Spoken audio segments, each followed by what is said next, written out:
Now, I'd like to introduce Gabe.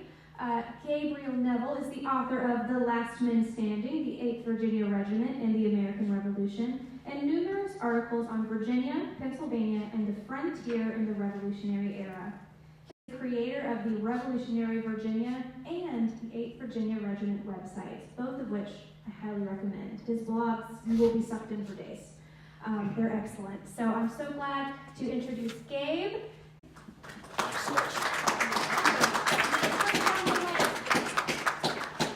Hi, everybody. So I'm getting over a cold, so I have a scratchy voice. I normally sound like James Earl Jones, so next time you have a chance to see me, don't miss it.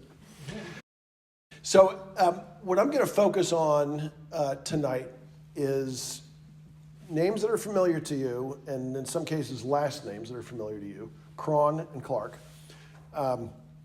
It won't just be about George Rogers, and it won't just be about William Croghan. And it will not be, most of it won't be about Kentucky. Most of it's going to be about the Revolutionary War. So the title is Before Kentucky. Croghan and Clark's in the American Revolution. So what you're looking up there is 3 bricks that were dug out of a field in King and Queen County, Virginia. Here in Kentucky, most of your counties are named after Revolutionary War generals and Kentucky governors. In Virginia, most of our counties are named after British royalty from 300 years ago. King and Queen County is named after William and Mary. George Rogers Clark, his older brother, Jonathan Clark, attended Robinson School in King and Queen County in the maybe 50s, but certainly 60s. The school does not exist anymore. George, based on his writing, was maybe a mediocre student. Jonathan was a better student. The star pupil by far was their buddy, James Madison, who also went to that school at the same time. It's a somewhat legendary school. It was the place to go if you wanted your children to have a good education. It is long gone, and they did a minor archaeological dig a few years ago in a field and found these and some other items, and they think maybe they're from Dr. Robertson's school.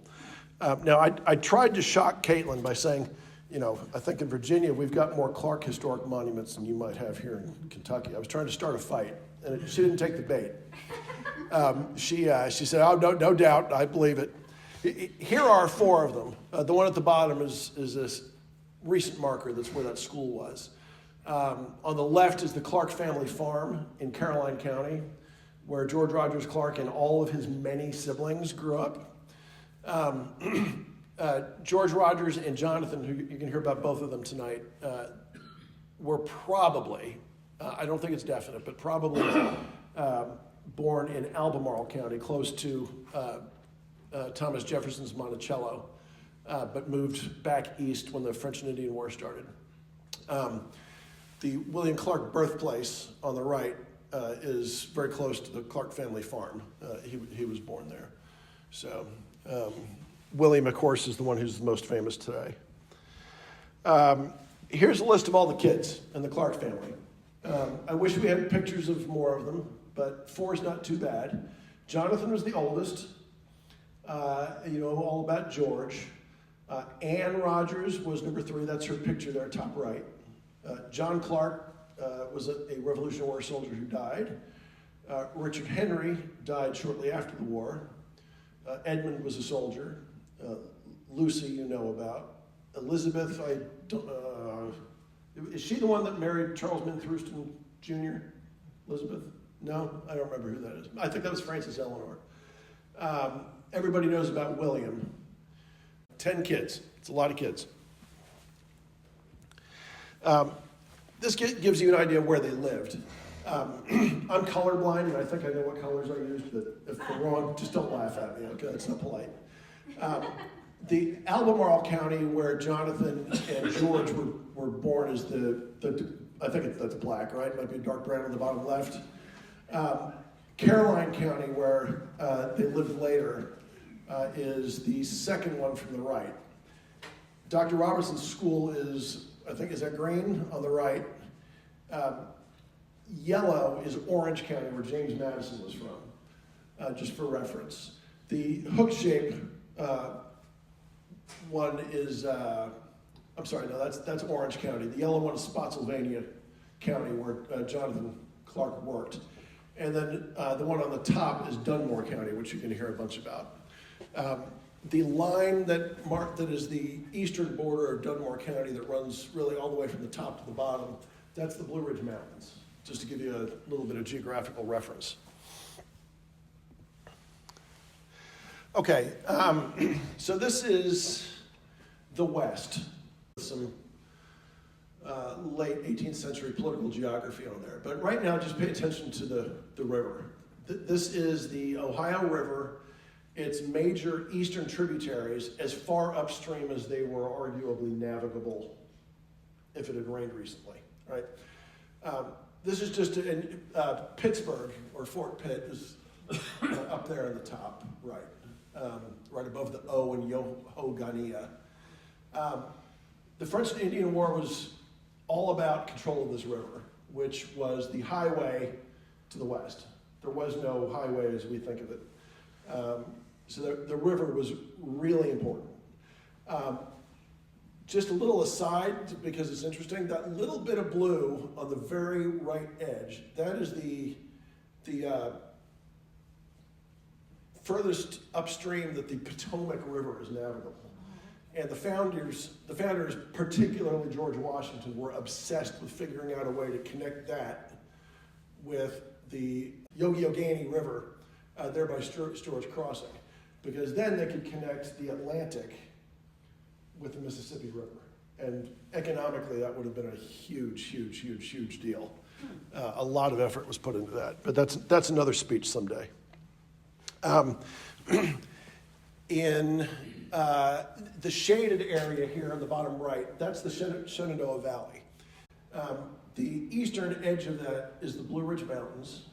The western border of it is the technical term is the escarpment of the Allegheny Mountains, which, as you know, cover quite a bit of territory. The Treaty of Albany in 1722 set the Blue Ridge as the outer limit of white settlement. Everything to the west of that was Indian. But it didn't say Blue Ridge, it said the big mountains that circle Virginia. And so over time, people started to say, well, I think that actually means the Allegheny Mountains. So in 1744, they had another treaty, and they agreed. And that was really, they were only allowed to settle in the mountains as far up as the Potomac, if you were Virginian. So anything west of there was off limits. It was Indian territory. Our memory is that the United States and colonial Britain just took land from Indians whenever they wanted to.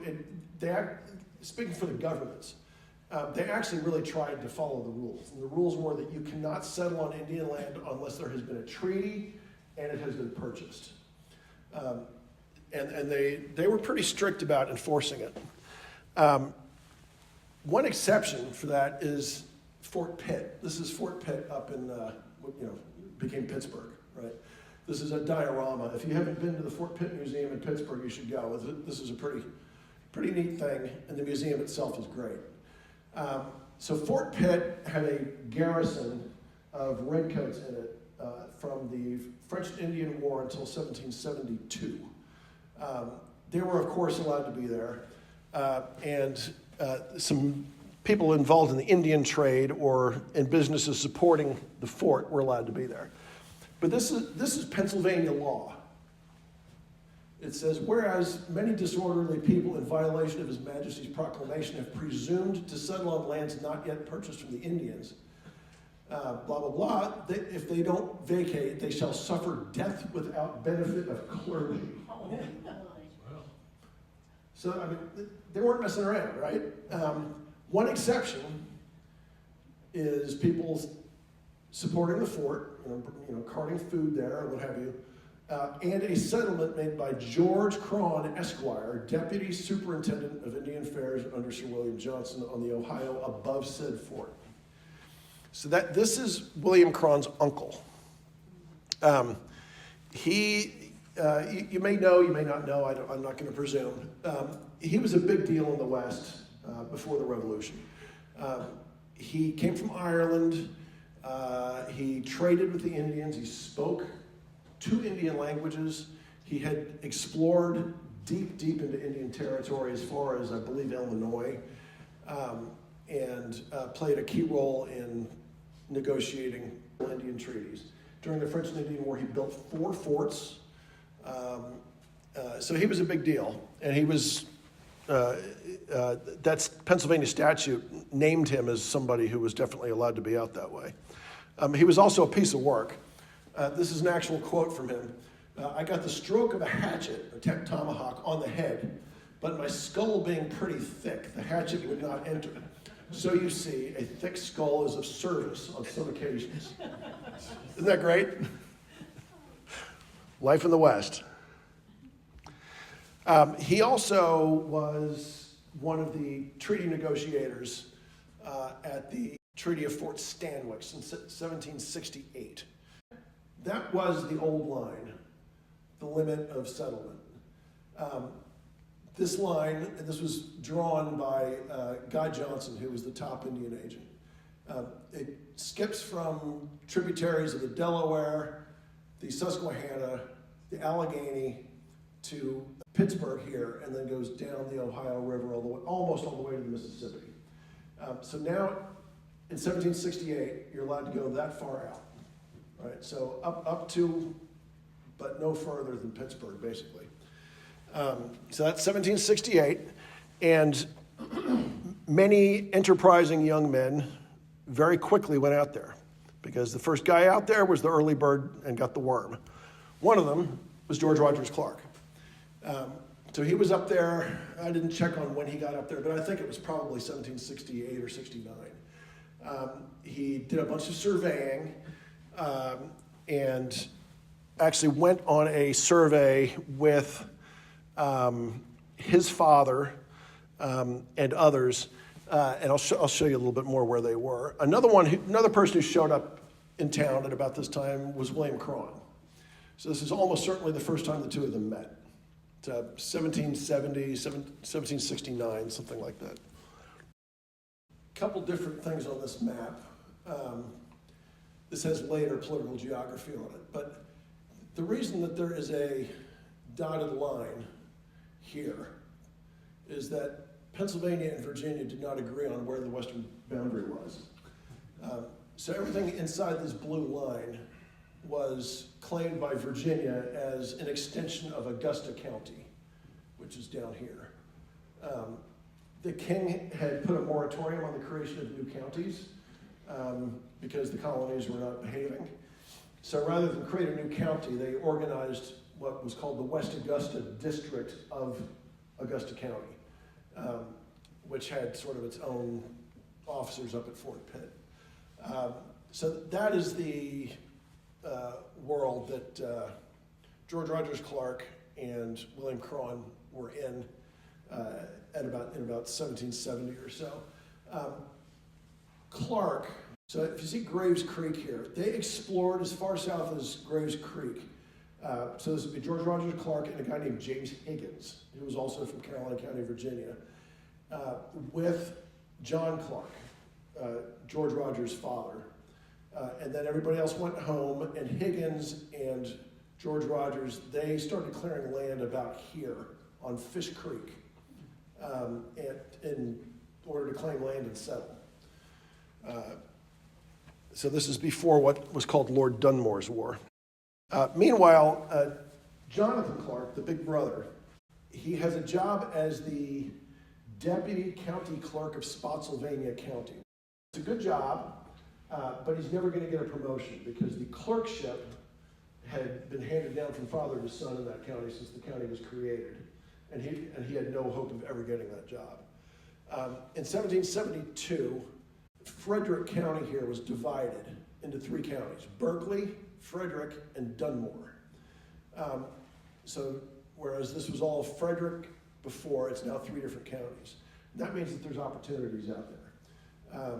So he goes down to Williamsburg when the House of Burgess is in session, and cuts a deal with the man who is going to be the clerk for Dunmore County, the father of Chief Justice John Marshall. And the deal is that Jonathan's going to move there to be the deputy clerk, and he's going to do all the work. Thomas isn't even going to move there. So the cool thing about Jonathan is that he kept a diary every day, from 1770 until the day he died in 1811. What's not cool is that every day he writes what the weather was and where he is. And that's about it. But it's incredibly useful for my work because I know where he is every day. Right? So there's great stuff about his time in Dunmore County. I had to limit it because for space in the book, but he talks about going fishing, and apparently one of the sports was chasing bees to find where their hive is, right? He went to a couple cockfights, but he didn't have a bird in the cockfights. In 1772, and in the years leading up to the Revolutionary War, Jonathan is in Dunmore County, and George Rogers Clark is up here on Fish Creek, about there. This is a page from Jonathan's diary. This is in the Filson Historical Society here in Louisville. I picked this page because it shows the day that the Revolutionary War almost started in Virginia. I'll zoom in on that part. So Lexington and Concord was all about the redcoats going to take the ammunition and the weapons from a cache that the Massachusetts rebels had stored in Concord. The exact same thing happened in Virginia. This is an order that came from London to clear out all the ammo so that these rebellious Americans can't get their hands on it. So Lord Dunmore, the governor of Virginia, he sent soldiers to the magazine in Williamsburg to take the gunpowder, and they took it and put it on a ship in the James River, and everybody went bananas. Patrick Henry and many others called on what were called independent companies to come to Williamsburg and get the gunpowder back. And Jonathan Clark is an officer in the Dunmore County Independent Company, and he says here, he always starts with the weather, right? Clear. At John Huffman's, marched as far as Stoverstown on the way to Williamsburg concerning the taking of the magazine, and camped out. May 2nd. Clear. Our march to Williamsburg countermanded and returned. At Lawrence Snapp's, had a barbecue. So it's fun stuff. So as they were having a barbecue, Massachusetts was at war, but they didn't know it yet. Clark was also a member of the House of not the House of Burgesses, the Virginia Convention. The Virginia Convention was sort of the shadow government of Virginia. The governor had dissolved the House of Burgesses, or the state legislature, and the legislators met as the Virginia Convention. And they were very careful about how they conducted business. The first time they met, they only made suggestions. Second time, they passed what they called ordinances. They didn't presume to make laws yet. The fifth one wrote the Constitution of Virginia. This is the capital from that time. Who has been to Williamsburg?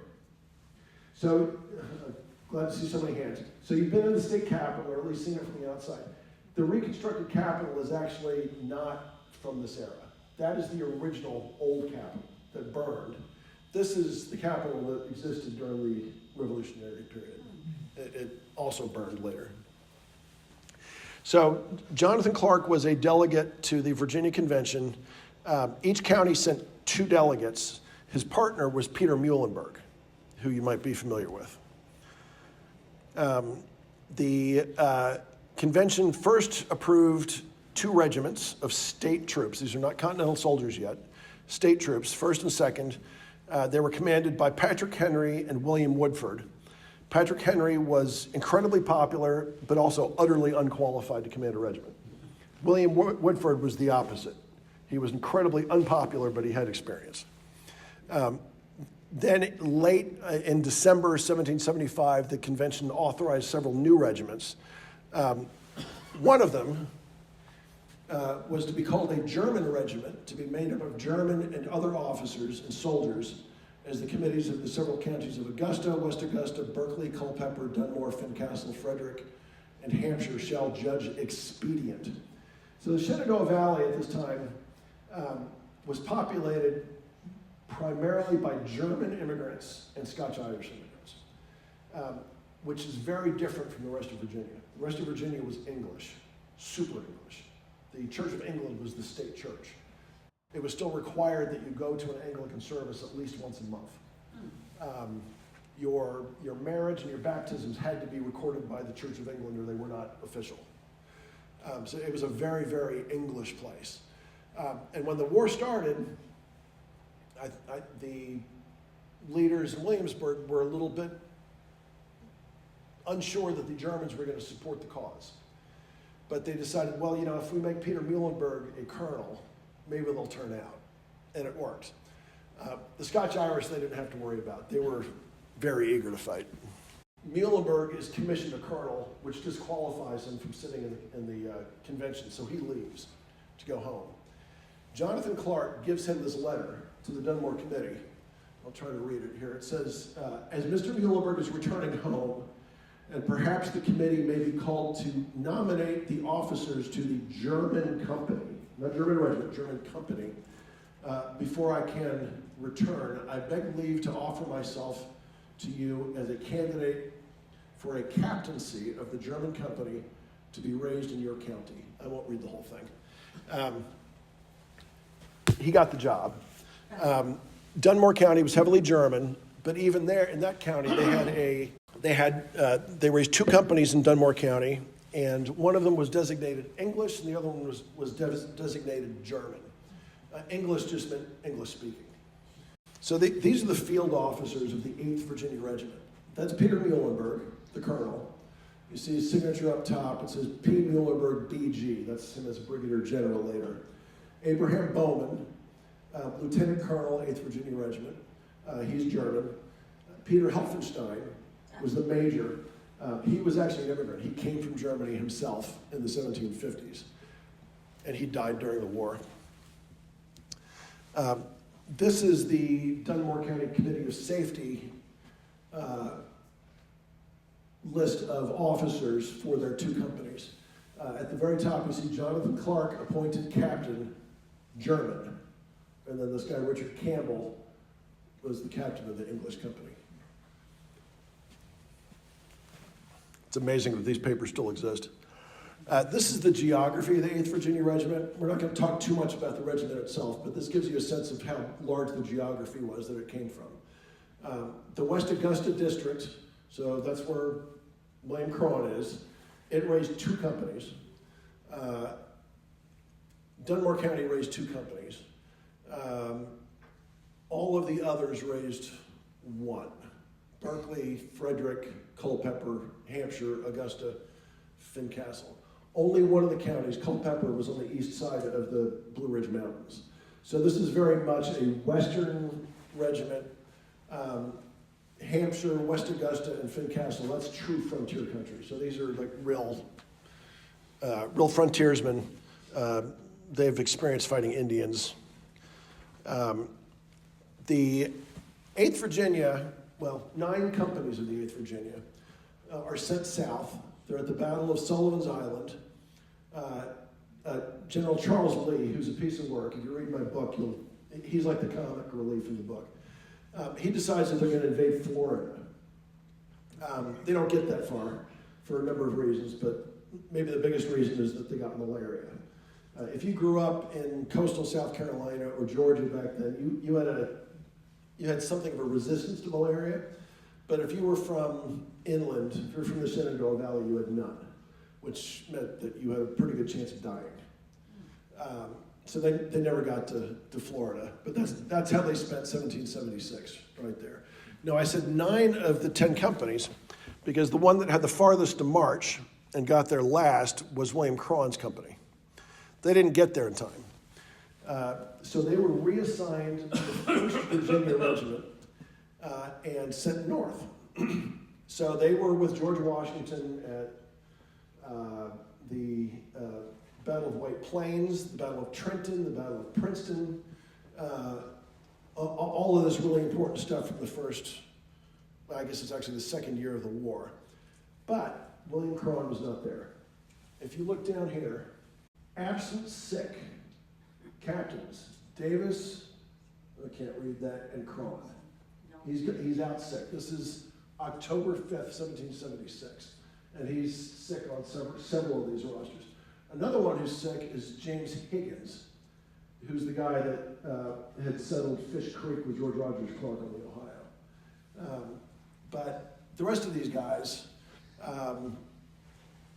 were at all of those very famous engagements in 1776, crossing the Delaware with Washington and such. This shows a map of some of those engagements, but then also early 1777. So what's left of the 8th Virginia hobbles back from the south. A lot of them are dead. A lot of them are incapacitated. Something like 80 of them have deserted. They try to reconstitute the regiment, and then they go east to New Jersey. They're then at the Battle of Short Hills, and then they hear that the British are going north, find out, oops, they're actually not going north, and they march south. It only took them a month, no big deal, right? This is how they're organized. Again, it's the 8th Virginia Regiment, so William Croghan and Jonathan Clark are together now. They are with these other regiments in Charles Scott's brigade. How many of you saw Turn? How many of you guys watched Turn? So they portray Charles Scott as a simpering coward, and I'm still mad about it because he wasn't. But that's how they're organized. And Adam Stevens' division. And this shows you some of the battles that they were in. So they were at the Battle of Couch's Bridge, and then Brandywine, what's called the Battle of the Clouds, Germantown, White Marsh, and then at Valley Forge. It was at Valley Forge that the 2-year enlistments expired. So that the original spring of 1776 enlistees had all signed up for 2 years, and it was at Valley Forge that those enlistments expired. So lots of these guys went home. Some of them had re-enlisted. There were some new enlistees. There were also some new officers. One of them was another Clark, John Clark. So when Jonathan Clark took the captaincy, his younger brother John took his job as the deputy clerk in Dunmore County. When the regiment hobbled home from the south, they had to raise a new company to replace some guys who were gone. A bunch of officers had died, so John Clark became an ensign and gave up the deputy clerk job. So now you've got another Clark in the regiment. The big battle they were in after the Valley Forge encampment was here at Monmouth. Monmouth isn't a battle that you hear a lot about. It's not as famous as Brandywine or Trenton, but it was the first battle that they fought after General Stuyvesant taught them how to drill and march and move in formation. And it's easy for us to underestimate how important that is. We think of Revolutionary War soldiers as sort of plucky bandits, jumping behind trees with their rifles and hurrying and scurrying. It really was important, especially if you were carrying muskets, to stand in that line and shoot together and move in formation. Because if you're not moving in formation, you're going to become a jumbled mess, and that's going to turn into a retreat very fast.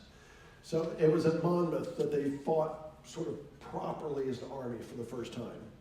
And there's some debate about whether the Americans won the battle. I think they won because the British left. British intended to march to New York anyway, but they could have stayed another day to keep fighting, and they chose not to.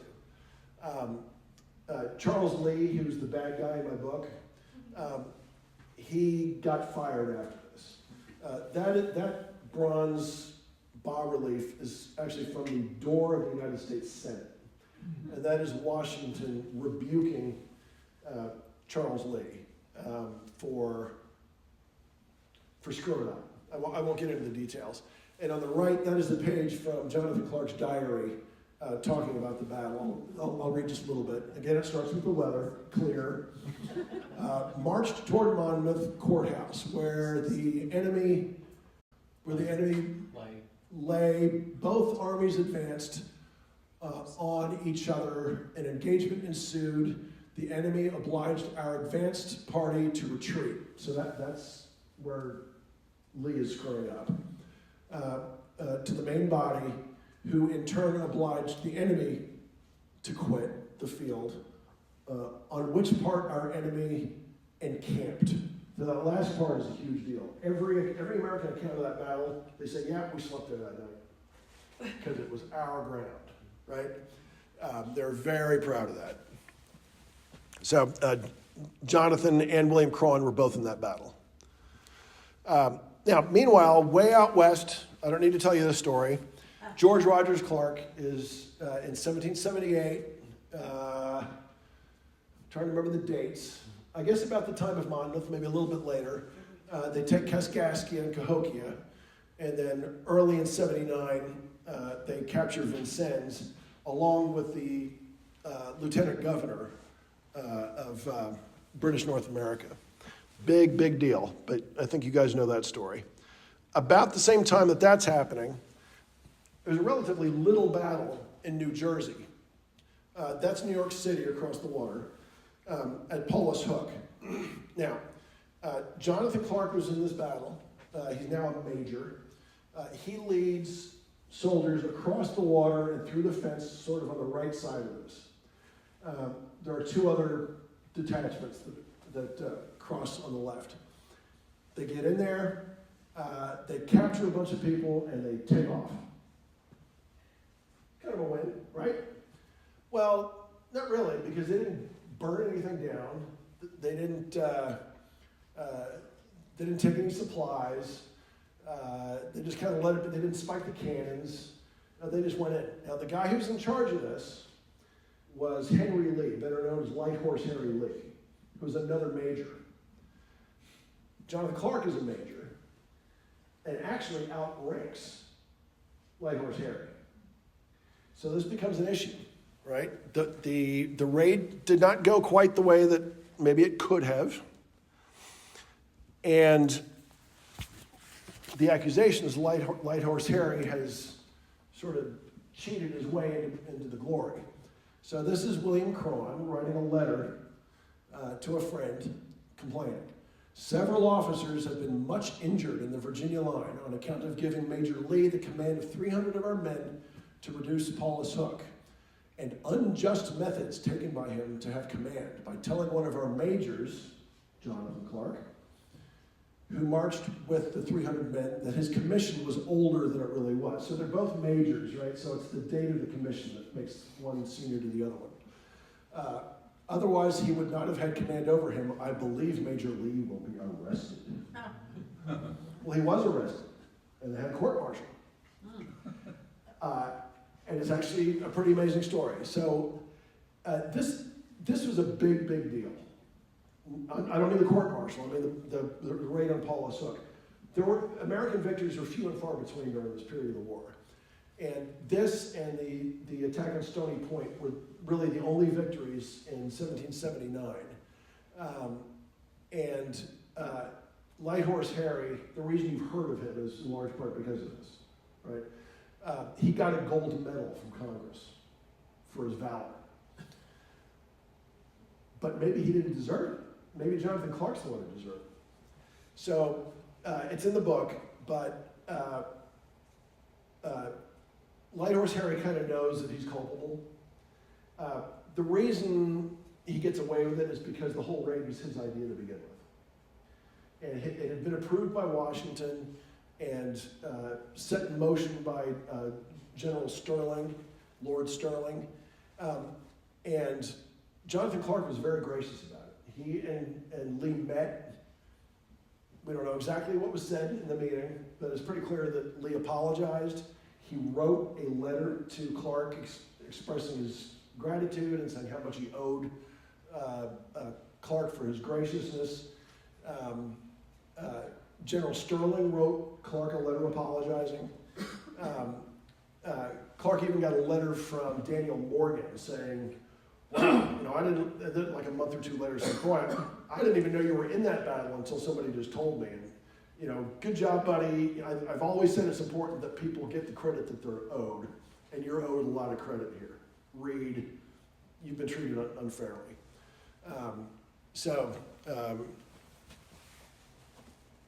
Some drama in the Continental Army. So that winter they go to Morristown for an encampment that you don't hear much about, but it's just like Valley Forge, right? They build these cabins and they live in them for the winter. What's different from Valley Forge, you hear a lot about suffering in Valley Forge. The winter of 79 and 80 was far worse. In fact, I spent some time researching it. It appears that it was the harshest winter ever. I mean, ever. Like, as long as there are any records of weather in North America, it was the harshest weather. The Chesapeake Bay froze over. You could walk across the Chesapeake Bay. New York Harbor froze over. You could walk from New Jersey to New York across the bay. There are stories from Kentucky. I think I read that the Kentucky River froze 2 feet deep. I don't know how to compare that to anything, but it was dramatically, like, incredibly cold. And the British start turning their sights on the South. So the Virginia line at Morristown, literally, like they just finished building their huts, and they get orders to move out. They have to march through this incredible cold all the way to Charleston, South Carolina. William Croghan didn't keep a diary all the time, but he did for this time. And there's just a couple of little excerpts. We proceeded, but with inexpressible difficulty, the snow being 3 foot deep on a level and drifted so high as to cover the tops of the fences. That part of when they're crossing the Susquehanna River on the ice, the temperature drops even more because they're marching on ice on the river. And he says that that part of our faces and hair that the sun did not shine on, so facing away from the sun, and our horses was entirely white with frost. They kept marching some, but the cold obliged them to stop. Major Pelham had an icicle hanging from his nose. I didn't want to do 2 slides of quotes. There's another one where he's describing soldiers with frostbite and their limbs freezing solid.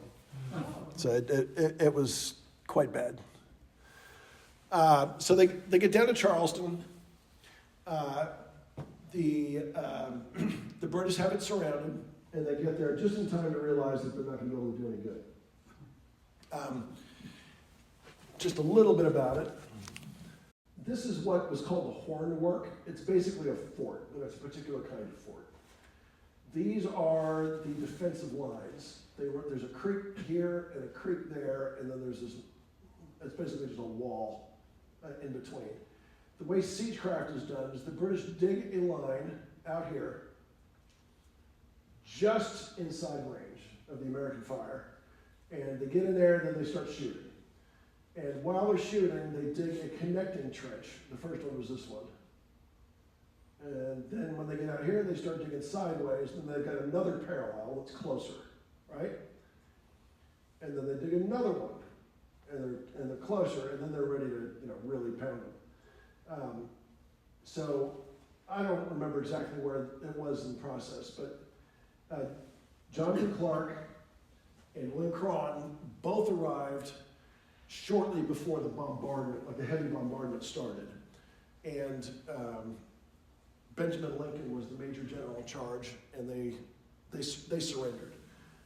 This is Jonathan Clark's account of the last 2 days. So this is May 11th, 1780. Clear. A heavy cannonade, a flag sent by General Lincoln between 3 and 4 o'clock. What's this? Offering of the town. Yeah, offering it, yes. Truce continued all day, lay in the camp. And then on the 12th, clear, articles of capitulation, the surrender, agreed to, and troops marched out about 3 o'clock with drums beating, and colors cased. So their flags are cased, right? The deal was they were going to surrender on condition that they could keep living in the open and that they would be fed the way the British soldiers were fed. Americans kept escaping, and the British got sick of it, and they threw all of the enlisted guys in a barracks, and then later on prison ships. You've heard about these Revolutionary War prison ships. The officers were on an island, which is not showing, but it's a little bit to the southeast on that map. The enlisted guys suffered horribly. The British tried to recruit them into their army, and people weren't doing it, so they started beating people until they said, okay, I'll sign up. They thought when they signed up that they were going to get to stay in America, but they were taken to, I think, Jamaica. It was not a great time. But finally, they are released. They negotiated what were called cartels, so it's basically a prisoner exchange. So Clark and Croghan are both released, but they're not exchanged. They're released on parole, which is a gentleman's agreement that you're not going to re-engage in military activity until you're actually exchanged. So Clark returns to Caroline County. Croghan actually goes with him for a little bit. I think that's where he met Lucy. And then he headed home to Fort Pitt. So you get the picture of Fort Pitt there again.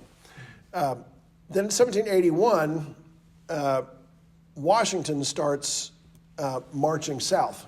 So this is the lead up to the Battle of Yorktown. Croghan is on parole, but he really wants to, this is it, right? We're going to beat the British. He wants to be there. So this is a letter he wrote. This week I propose taking off to join the army, being informed a general exchange of prisoners had taken place, making no doubt of my being exchanged. But Colonel Neville, who arrived here a few days ago, says I'm not exchanged. So he's disappointed. He's also up there at the same time that George Rogers Clark passes through. A few days ago, General Clark set out from this country by water with about 400 men, including officers in Colonel Crockett's regiment. The general expected 1,500 men from this part of the country and is much chagrined at his disappointment, having provisions, ammunition, artillery, quartermaster stores, boats, etc., sufficient for upwards of 2,000 men.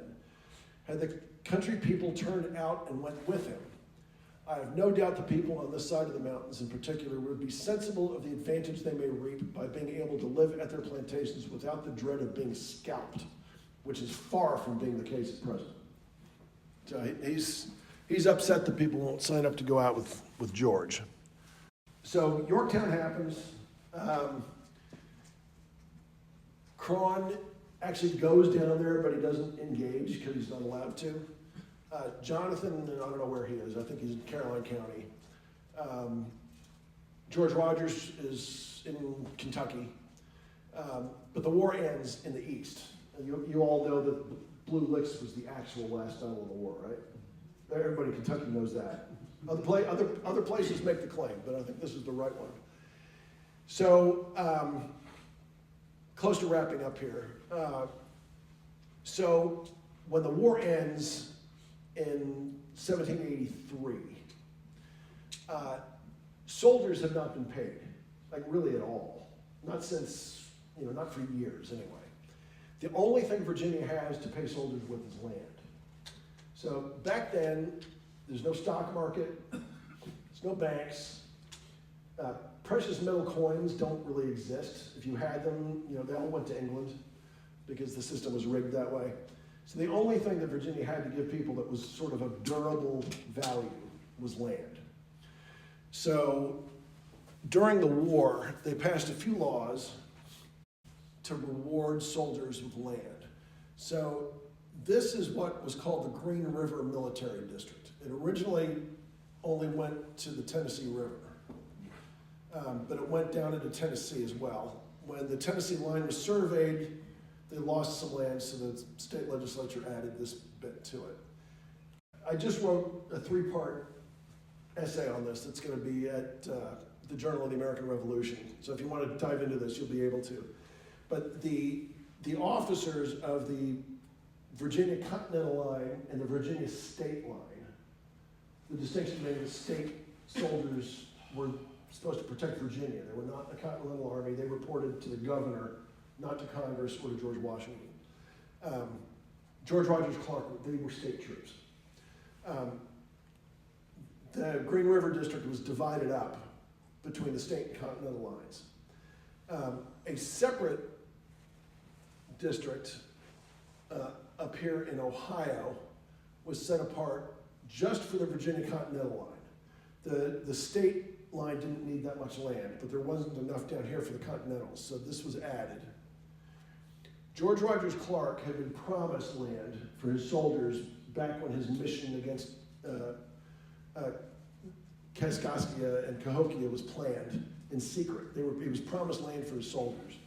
And so the legislature told them that they literally said, you can pick any land you want on the north side of the Ohio. So of course they picked the best land right opposite Louisville, right? So it's basically Clark County, Clarksville.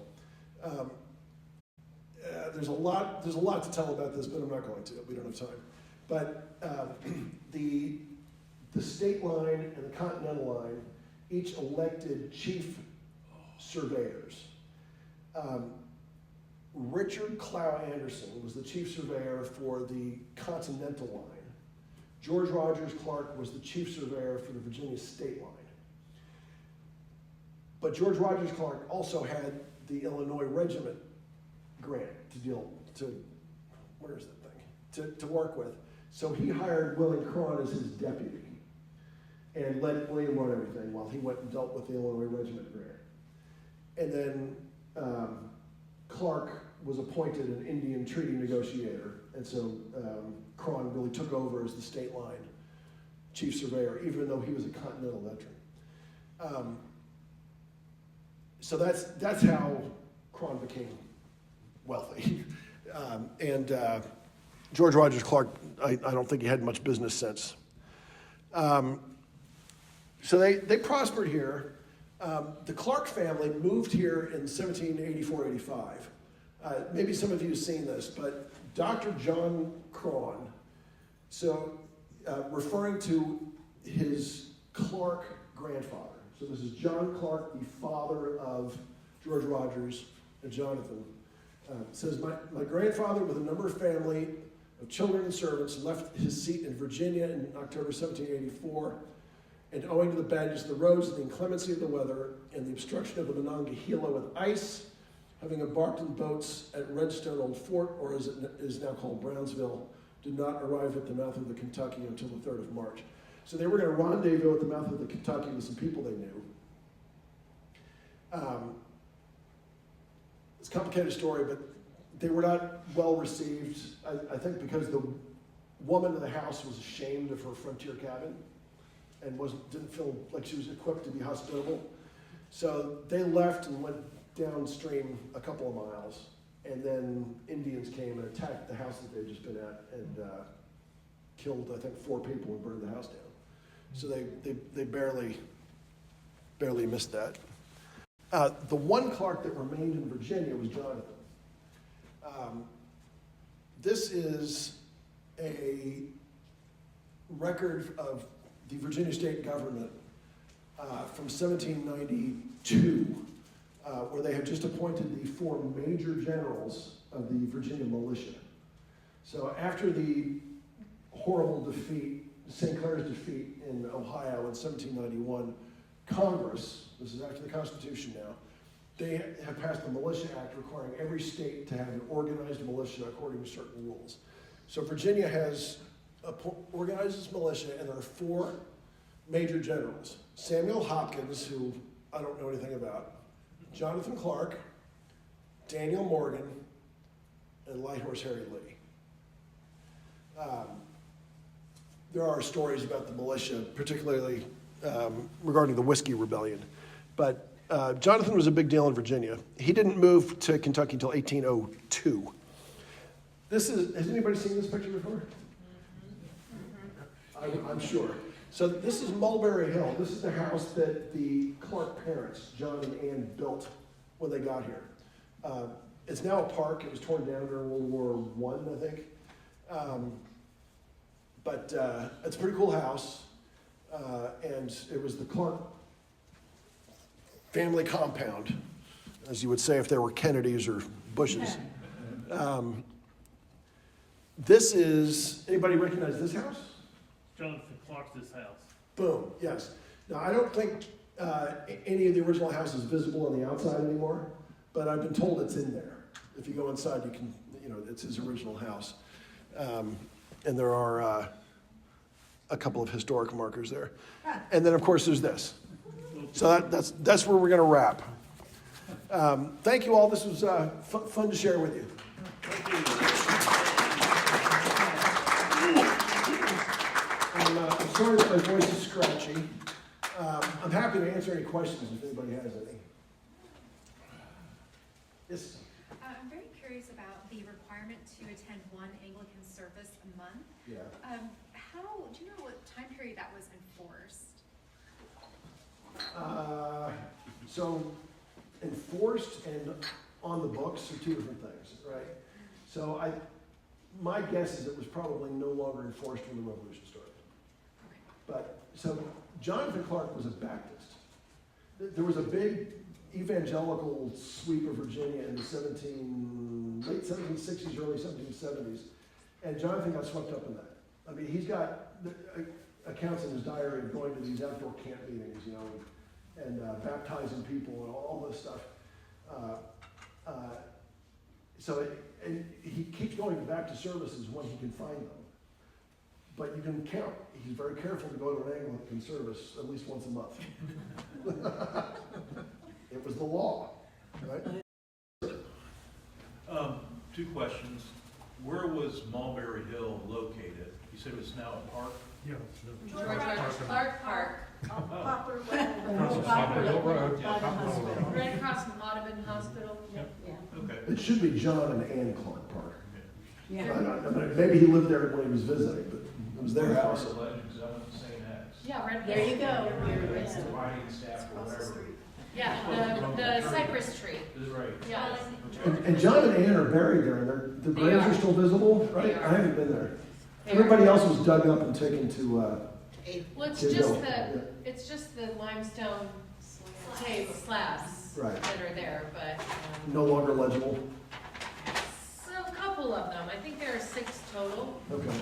There's a very large old cypress tree that has a plaque in it as a little metro park, and it has the legend that George Rogers Clark thrust his riding crop into the ground, and the cypress tree grew from the riding crop that sprouted in the earth. Just miraculous, right? And it's actually, I mean, the trunk it is Wow. unbelievably massive, and they don't really grow here, so Right. it's odd tree on its own, but it's a piece of local folk. Just as big as he was courageous. Anybody else have a question? He had 2 Another quick questions. question. So it was interesting to see Abraham Bowman up there as one of the military guys. Here in Louisville, we have Bowman Field. And I don't know if there's a connection or not, but when I looked it up real quickly while you were talking, it was founded by Abram Bowman. I don't know the answer to that, but Abraham moved to you gotta be careful what questions you ask. I could go for an hour on this. He moved to Lexington. Okay. And his log cabin is still there. That he built in like 1784 or something like that. He lived near Harrodsburg first, and then he moved to Lexington. We deal with people every day that have no idea who George Rogers Clark is. Shame on them. Correct. But as a public visitor serving institution, we have a lot of people who might recognize he's the founder of Louisville, but they can't necessarily place the importance of the site in the context of the building of our nation. If you could sum up William Croghan and George Rogers Clark and Locust Grove as a historic site and our role in the United States history, how would you frame us? So in colonial times, European immigrants, they hugged the Atlantic Ocean, right? And they had more contact with London than they had with, the next colony over. South Carolina and Philadelphia had nothing in common with each other, and they didn't even communicate. But both communicated with London.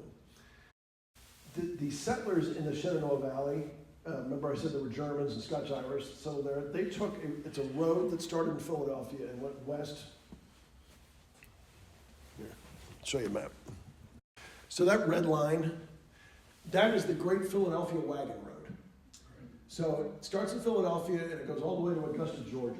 And it is the Oregon Trail of colonial America. The Germans and Scotch-Irish would go west, they would go to Lancaster, where they would get a rifle made. The river through Lancaster is the Conestoga River. They would get their Conestoga wagon there, smoke cigars called stogies after the wagon drivers with their Conestoga wagons, right? And then they would go west. So this is really the first, it's the original Oregon Trail, as I said. And then after the war, actually before the war, they're just really eager to go west. So the American self-image until it became no longer PC was sort of like go west. Like go west, young man, the spirit of the pioneers, all of that. That culture of sort of westward-bound optimism, manifest destiny, every cowboy movie you've ever seen, that whole self-image begins really with these guys, right? Before that, everything was looking back to Europe. Everything was looking back to England. What's different with the Ohio River, and also the rivers, rivers down about here, is that instead of flowing to the Atlantic, they go to the Mississippi and then down to the Gulf of Mexico. Economically speaking, that means that if you're doing business there, you are literally turning your back on the East Coast, right?